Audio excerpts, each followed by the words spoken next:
Hello folks, it's your old pal, the Right Hand of Doom. I'm sorry I've not been around for a while as I've been busy with my new move to my new home. I'm just settling in, so things are a little bumpy right now, but I will be updating as soon as possible. I just wanted to say, I'm not gonna stop. I'm gonna keep going no matter what. Although it's gonna be a little bit farther in between updates now. For that I apologize, but I will make it worth your time. Now, I wanted to start off with a little introduction to the story I'm about to read. This story you're about to listen to is actually one that I wrote. That's right. This was going to be part of the Neighborhood Kids Anthology, and it will still be presented there. And I will be posting the story for others to read if they so wish, on their channels later. But, since it is my story, and it's not been seen before, I felt it necessary to do it on my own first. A little background behind the story is that, well, quite frankly, those of you who listen to the DimensionBucket podcast would know about my previous workplace at Teabags, the call center. Of course, it's not actually called Teabags, but again, you would know this if you listen to the DimensionBucket podcast. Now, with this particular story, a lot of the individuals' names have been changed, and their features and characteristics greatly exaggerated. But a lot of it is based off of real, actual people. So without further ado, ladies and gentlemen, I present to you When the Storm Comes In. Warning. The following story includes graphic content. Please be advised.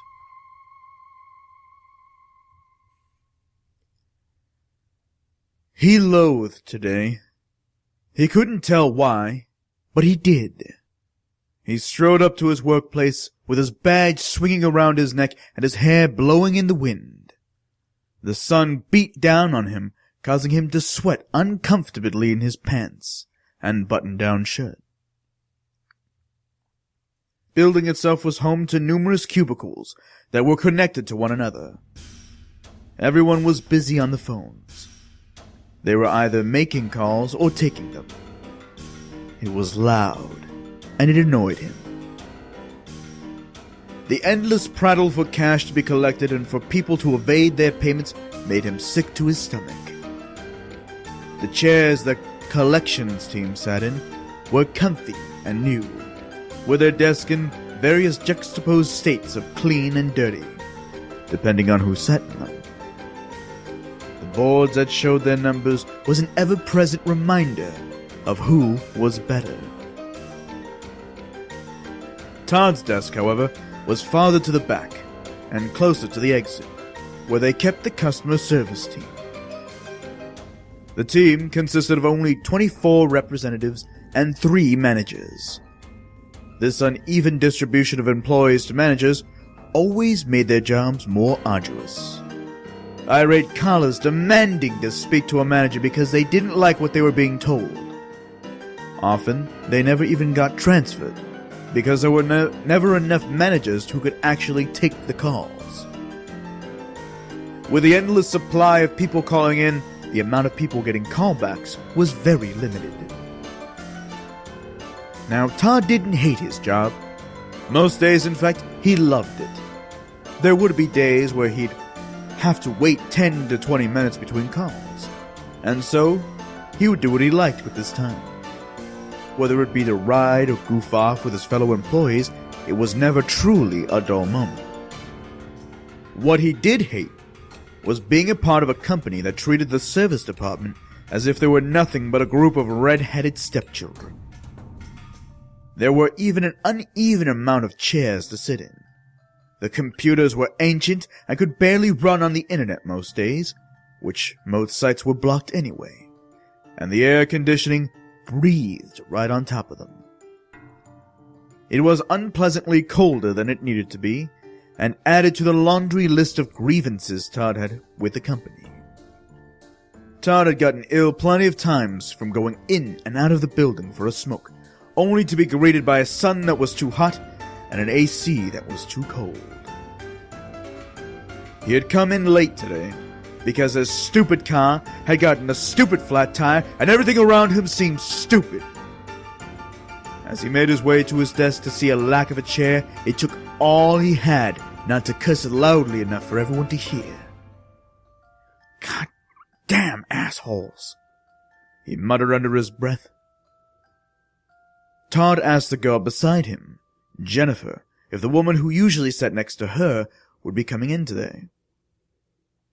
No, she's off today. You can take hers if you want, Jennifer said, with beady eyes, too small for her large face and rotund body. The woman sickened Todd, as did most of the women in his workplace. Most were far beyond overweight and dressed too inappropriately for how they really looked, their flabby bodies resembling sausages encased in overly tight skins and flip-flops. Their hair was always well did, and their fake nails painted in various designs, which were often bespeckled with shiny faux diamonds. Todd made no reply, only nodded his head and took the seat.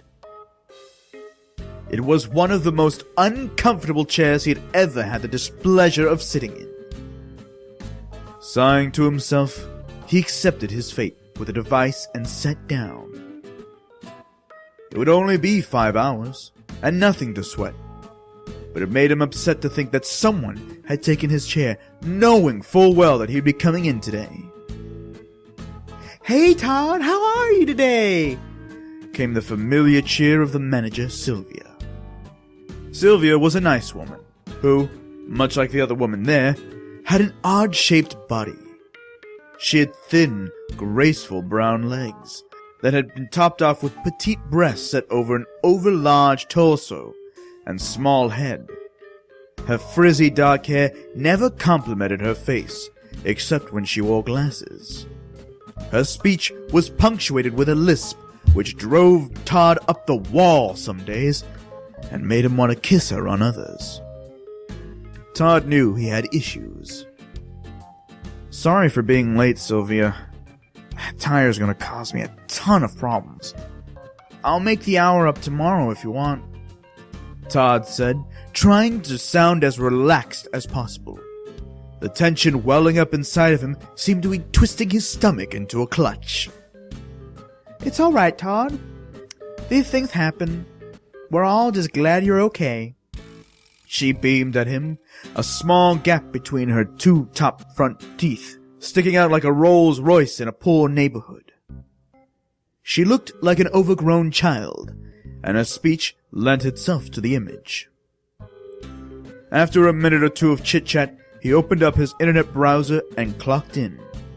He set up his headphones and began a long day of taking call after call with the same issue, with the same product, and the same amount of people calling in.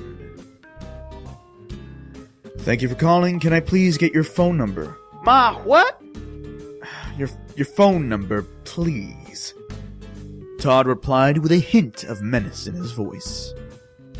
"Well, my name is Marcus Thibodeau, and I'm calling about my computer. I can't seem to do anything with the damn thing. It won't let me log in or nothing. And I keep saying something about Windows is restarting." "Sir, I'll be able to help you," Todd stated in a tone of exasperation, "once you've been kind enough to give me your phone number." "Why? Can't you just look it up under my name? It's just Thibodeau. How hard could that be?" "Unfortunately, sir," Todd continued with an air of patience, "the program we use will not let me look it up that way. I need a phone number." "You mean mine?"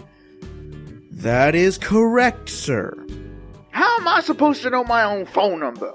I don't call myself." The exchange went on for another 10 minutes.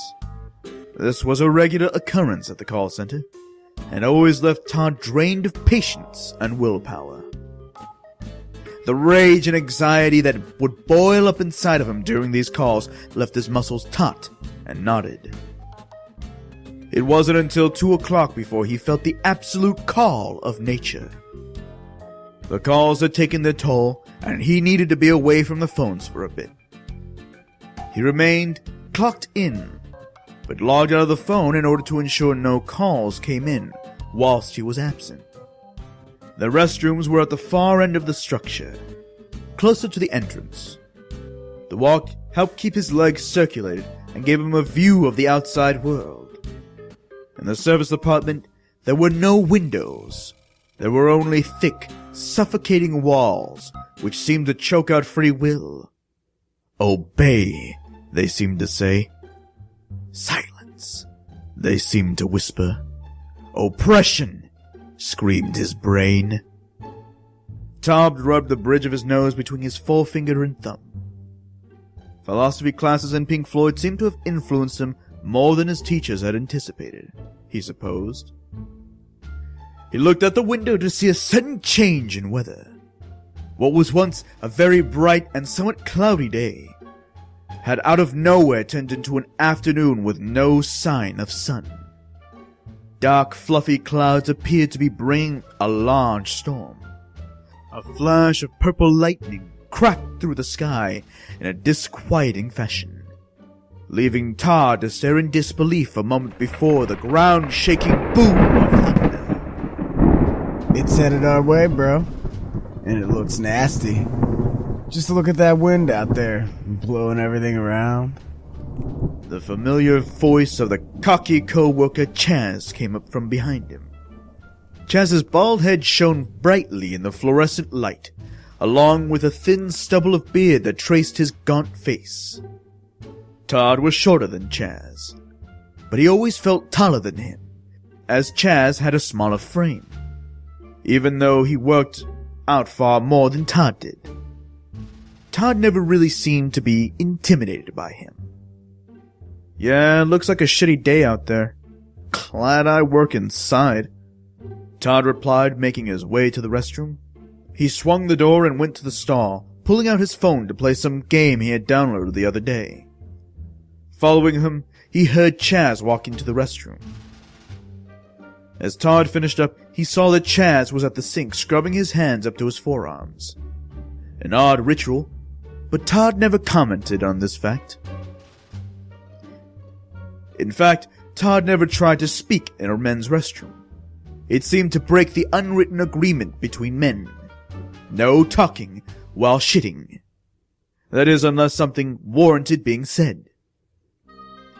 Todd also believed that it wasn't right for men to use lotion for anything other than masturbation. Chaz, though, never seemed to be the most manly person he'd ever met. It came as no surprise that Chaz spoke to Todd, commenting further on the weather, to which Todd merely grunted.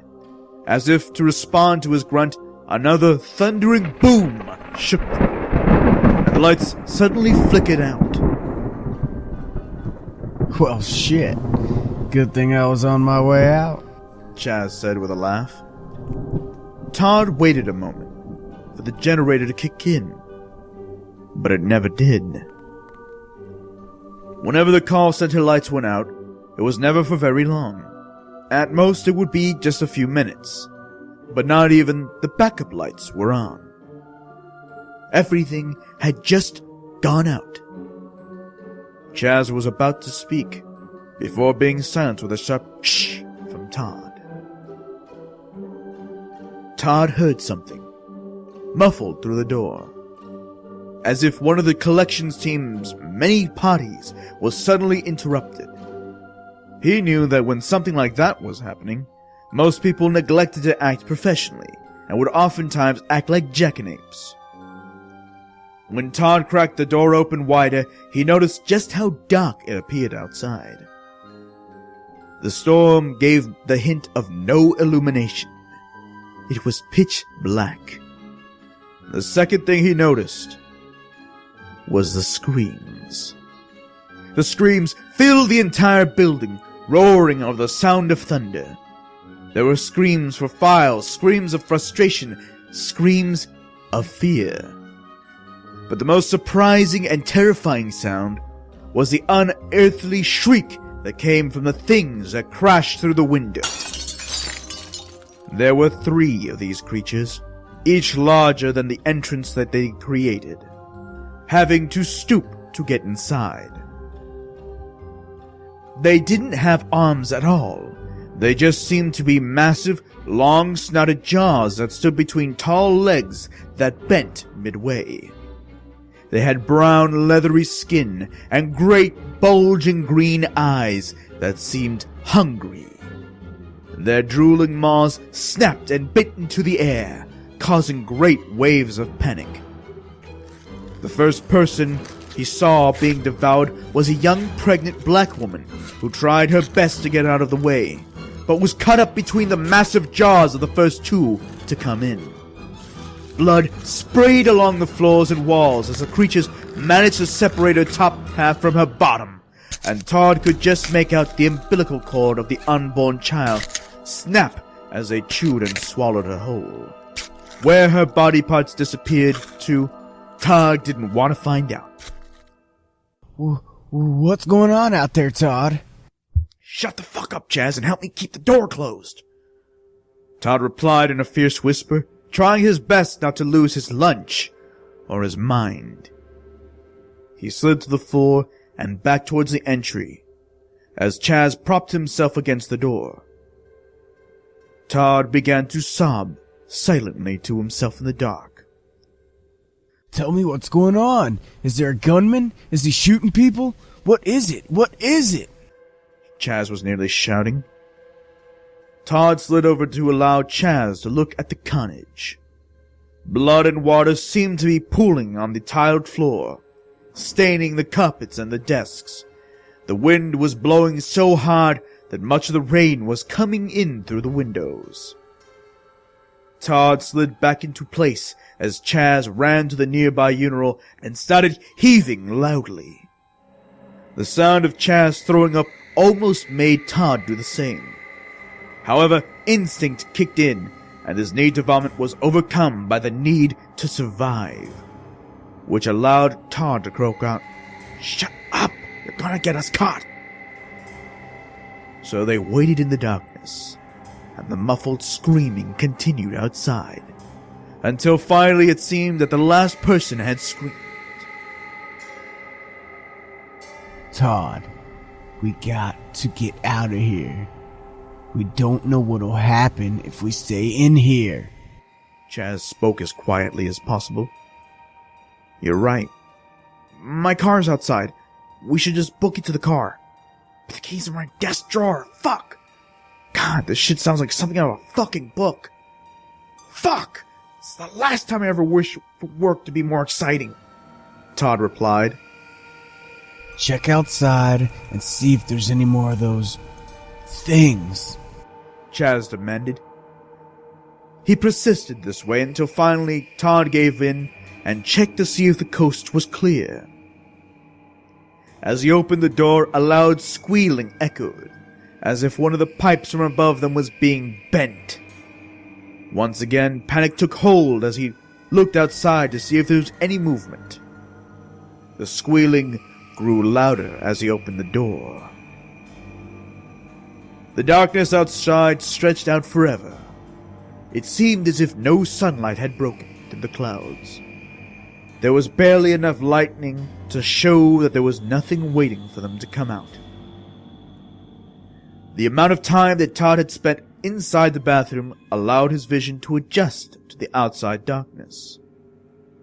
He was finally out of the bathroom when he signaled Chaz to come out. There was no movement. No reply. Todd opened the door wider to allow light in, but couldn't find him. What he did find was a smear of blood near the urinal, and a missing tile above where Chaz would have been standing. Todd's mind raced, his heart thumped even faster. He stared at the blood smear, unable to fully process what had just happened. Instinct once again grabbed hold of him, yelling at his body to run for the keys at his desk. The only way out of this nightmare, the only hope he had of survival. He had it all planned now, in an instant. He'd book it to his desk and then bolt for the window and make a daring escape, being the big hero. As Todd was about to move his muscles, a new hope came in the form of a glint. Lightning illuminated the small keys that had been hidden in Chaz's pockets. That rotten bastard! He had those the entire time? They must have fallen out right before... He didn't finish the idea. He was already in motion. Todd scooped up the bloody keys and made to the door outward. Just as Todd had been turning, he was greeted by a massive, drooling maw.